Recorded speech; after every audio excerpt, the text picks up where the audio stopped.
Salam la famille, toujours un plaisir de parler football. Avant de commencer la vidéo, s'il vous plaît, n'oubliez pas d'aimer la vidéo ou de commenter et laisser vos avis. Ça m'aide beaucoup pour le référencement. Sinon, quelques news football, transferts qu'on a vu un tout petit peu pêle-mêle. On va commencer avec Modric. Et c'est une page qui se ferme pour le Real.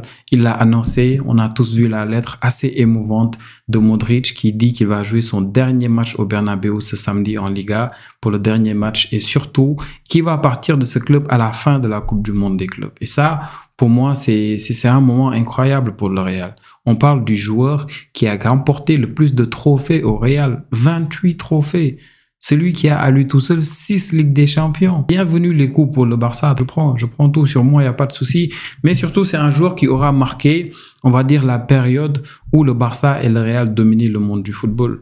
Modric, il est venu en 2012, il avait 27 ans, une période où le Barça avait une certaine ascendance au milieu de terrain. On parlait de Busquets, de Xavi et de Iniesta. On parlait pas des milieux du Real, au fait, il ne faisait pas encore le poids. Et Modric, il est venu, il a formé ce trio-là avec Kroos qui est venu plus tard, avec aussi Casemiro, et ils ont été tous les trois à un moment donné le meilleur milieu de terrain au monde. Ils ont gagné tellement de Ligue des Champions. Il était le seul qui était resté de ce trio-là. Casemiro était parti avant à Manchester United. Kroos a pris sa retraite après. Il aura vraiment marqué une période au Real avec sa longévité déjà, mais avec son palmarès. Il a le meilleur palmarès de l'histoire du Real Madrid. Et ça, pour moi, c'est pas rien. Il a été à des moments donnés l'un des joueurs les plus importants du Real en Liga, surtout après le départ de CR7. Maintenant, ça sera difficile. Peut-être, je vois beaucoup de vidéos où on aime parler de l'importance de Modric dans ce dispositif du Real. Certains disent que Modric avec CR7 à un moment donné, Modric était même le plus important. Moi, des souvenirs que j'ai, c'est très difficile pour moi de dire qui de Modric, qui de Kroos et qui de CR7 a été plus important pour le Real. Pour moi, CR7 et Messi, dans chaque équipe où ils sont, c'est les joueurs qui font la différence. CR7 l'a limite toujours fait avec ce Real Madrid-là. Maintenant, avec Modric et Kroos, ça va être très compliqué parce que Kroos, il y a tellement de matchs. Tu me diras, oui, c'est pas les mêmes postes. Kroos, il se met plus devant la défense. Modric joue un peu plus haut. À la base, c'était un 10, mais au Real, il jouait relayeur. Il a joué tous les postes. Mais c'est très compliqué. C'est très compliqué de dire qu'à un moment donné, c'est Kroos, lui, qui a géré ce Real ou bien de dire non, c'est Modric qui a géré. Non, c'est juste que chacun limite à tour de rôle, à des moments, à des buts près, à des passes près, a été très important pour le Real. Et Modric est peut-être le meilleur milieu de terrain de l'histoire du Real Madrid. Et pour moi, ça, bon, c'est un débat, vous me laisserez vos avis. On va parler peut-être de Modric, de Zidane, etc., etc. Il faut juste sortir Iniesta de ce débat-là. Et je serais d'accord avec tout le monde. Mais il y a eu des informations de Dario As qui dit que Modric ne voulait vraiment pas partir. Apparemment, il avait offert à réduire son salaire. Il avait demandé au club de prendre son temps pour prendre cette décision-là et surtout qu'il avait accepté ce rôle de remplaçant qu'il était déjà cette saison.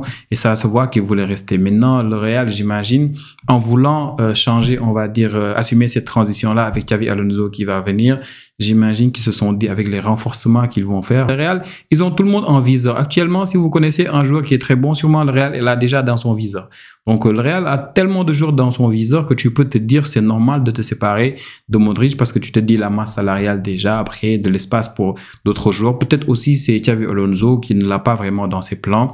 Ça dépend. Et le club, pour moi, le plus proche actuellement de prendre Modric, c'est Inter Miami. Depuis presque plus d'une année, il y a des rumeurs qu'il l'envoie là-bas. Il y a eu des photos un peu partout sur Internet de ses rendez-vous avec David Beckham qui parle avec lui. On disait aussi que Messi le voulait bien dans cette équipe. On parlait de De Bruyne même à un moment donné. Donc, avec le fait que De Bruyne et là, Modric vont quitter tous les deux leur club respectif, bon, ce serait peut-être très logique que pour Modric de venir à l'Inter Miami, mais on attend d'autres rumeurs. Je vous parle de rumeurs qui datent de plus d'une année. Depuis une année, le seul club presque où on envoie Modric, c'est l'Inter Miami. Donc, toujours pour rester en Espagne, Dario As nous dit aujourd'hui que Rodrigo voudrait rester. Si Rodrigo reste, cela veut dire que Nico Williams ne pourra pas venir. Et peut-être qu'on aura une deuxième saison de suite où Nico Williams, il va rater le Barça, il va rater aussi le Real. Parce que Deco, il a fait une conférence de presse aujourd'hui, le directeur sportif du Barça. Deco, il a dit que Nico Williams, c'était un truc pour l'année dernière, quoi. à un moment donné, il y avait lui et il y avait Olmo. Et Olmo a montré qu'il était prêt à prendre le risque de venir tout en sachant qu'il y avait des chances qu'il ne soit pas enregistré. Il a pris le risque Dani Olmo et Nico Williams n'a pas montré plus d'assurance, plus de risque. Il n'a pas voulu prendre le risque et on comprend un peu Nico. Du coup, le Barça a fait son choix. Donc, quand on entend Deco, on comprend que le Barça ne va plus essayer de prendre Nico Williams. Pour moi, c'est mort. Et Deco, il a été un peu plus loin. Il dit que le Barça n'a pas besoin de milieu de terrain et pour ça, je suis d'accord que nous ne cherchons pas de neuf et nous ne cherchons pas de défenseurs. Par contre, là, c'est compliqué. Ça veut dire que le Barça va compter sur Lewandowski, sur Ferran Torres et peut-être même pas au Victor. Et Deco, il dit que même Dani Olmo peut jouer neuf, il a raison. Donc, pour lui, ces jours-là, en fait, qui vont rester au Barça jusqu'à peut-être 2027, ça fait qu'on n'a pas besoin de notre attaquant. Je suis d'accord et je suis pas d'accord en même temps.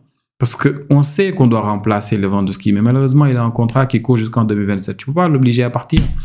Du coup, d'ici là, si tu peux pas l'obliger à partir, tu vas pas prendre un Isaac ou bien tout mettre sur un Alvarez. Après, il va venir, Lewandowski va vouloir rester là avec son salaire de 26 millions, je sais pas, 29 millions d'euros. Ça sera très compliqué pour le Barça.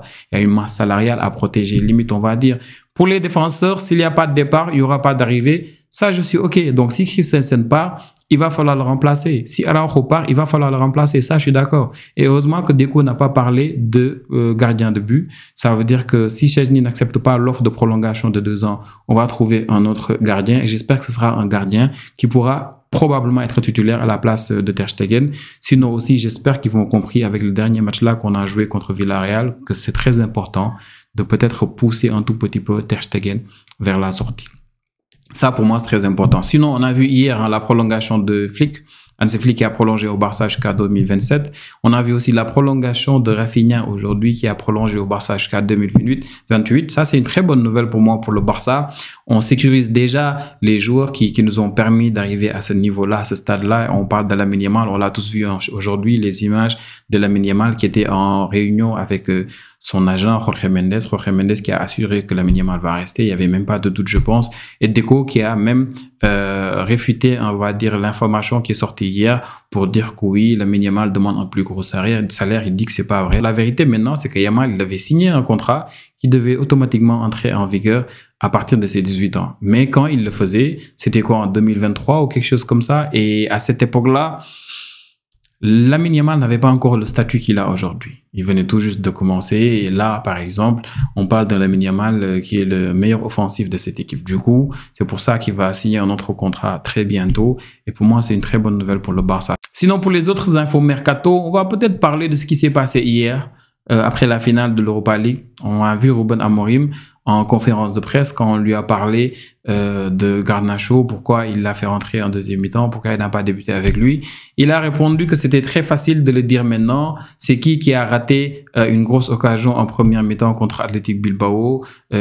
C'est bien Garnacho. Et ça, ça a un peu énervé le frère et agent de Garnacho qui allait sur Instagram pour dire que oui, être marqué 2 buts sur les 2 dernières finales de ton équipe et ne jouer que 19 minutes aujourd'hui et limite après on te jette sous un bus.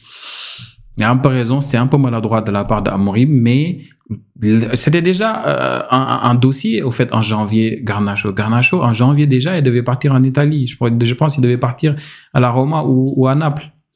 Je pense que c'était même à la Roma, je pense. Donc, ce serait pas une surprise de le voir partir là. En janvier, pour moi, c'était pas prudent de le faire parce que janvier, tu te sépares quand même de Rashford. Tu te sépares aussi en janvier d'Anthony. Donc, c'était pas important, c'était pas intelligent de te séparer d'un autre ailier. Ça allait être très compliqué, surtout qu'à ce moment-là, on avait Amad Diallo qui était blessé. Donc, s'il avait laissé Garnacho partir, ça allait être très compliqué. Mais là, ça va pas me surprendre de voir un Garnacho avec des rumeurs de transfert dans les prochains jours. Il va quitter Manchester United, je pense qu'il a même pas le choix. Sinon, on sait que Matas Cunha apparemment va venir à Man U, qu'il soit en Ligue des Champions ou pas, je pense pas que ça devrait le déranger. Ruben Amorim, forcément, je pense qu'il va devoir rester, même s'il dit que si le club pense qu'il doit partir, il va partir sans compensation. Mais bon, ça pour moi, le club n'y pense même pas, ce sera très compliqué de commencer éternellement. Sinon, apparemment, Arteta, il veut que Thomas Partey reste avec Arsenal. Et ça, bon, Arsenal, l'année prochaine, ils vont peut-être avoir beaucoup de milieux. Toi, tu as Rice, tu as déjà Zubimendi qui va venir, tu as Merino qui va retrouver peut-être son poste avec le retour de Havertz ou bien peut-être tu as assez acheté un attaquant, ça dépend. Et tu as Thomas Partey que tu veux garder. Il dit que pour lui, Thomas Partey, c'était l'une de ses saisons les plus abouties. Ce qui n'est pas faux, mais garder tous ces joueurs-là, c'est avoir le problème que Guardiola veut s'éviter. On a tous vu la déclaration de Guardiola après sa victoire récemment contre Bournemouth en championnat. Il a dit l'année prochaine, si on ne me met pas un effectif court, je pars. C'est-à-dire, il ne veut pas tout le temps faire sa liste de joueurs qui sont convoqués pour les matchs et sortir 4-5 joueurs. Il dit que pour lui, c'est très compliqué. Il ne veut pas tout le temps vivre ça. Guardiola, il est devenu très émotif avec l'âge, donc ça se comprend un peu. Et là, bon, j'imagine qu'Arteta, lui, il s'en fout un peu. Il veut doubler les postes. Il va avoir peut-être 24 joueurs qui vont être disponibles. Arteta, lui, bon... Ça ne le dérange pas, les problèmes, quoi. Sinon, pour les autres infos mercato, Xabi Alonso, la semaine prochaine, ce sera la semaine de sa présentation et tout. On sait que Ancelotti, lui, il va partir le 26 mai, juste après le lendemain du dernier match du Real. Et Xabi Alonso, il va venir parce que c'est important de se préparer pour la Coupe du Monde des clubs qui va commencer le 15 juin. Victor Osimhen, il y a Santi qui dit que c'est Al Hilal qui est l'option la plus concrète actuellement pour Victor Osimhen. Ce serait très dommage pour Victor Osimhen. Après tout ce qu'il a vécu, après la saison de malade qu'il fait avec Galatasaray, bon, je vais pas comparer, mais si on devrait comparer les attaquants qui ont changé de club, qui ont fait les plus grosses saisons, je pense que Mbappé va peut-être prendre le soulier d'or, mais ce que fait Osimhen cette saison, c'est exceptionnel. Ce qu'il fait avec Galatasaray, il prend la coupe, il prend le championnat, les buts qu'il met, il fait une saison exceptionnelle. Et ce serait dommage. Il y a tellement de clubs qui ont besoin de neuf. Je parle même pas du Barça, mais Arsenal déjà, Chelsea qui voulait déjà un neuf l'année dernière. Et là, tu as plein de clubs qui vont se séparer peut-être de leur neuf. Tu as Liverpool qui va peut-être se séparer de Darwin Nunez.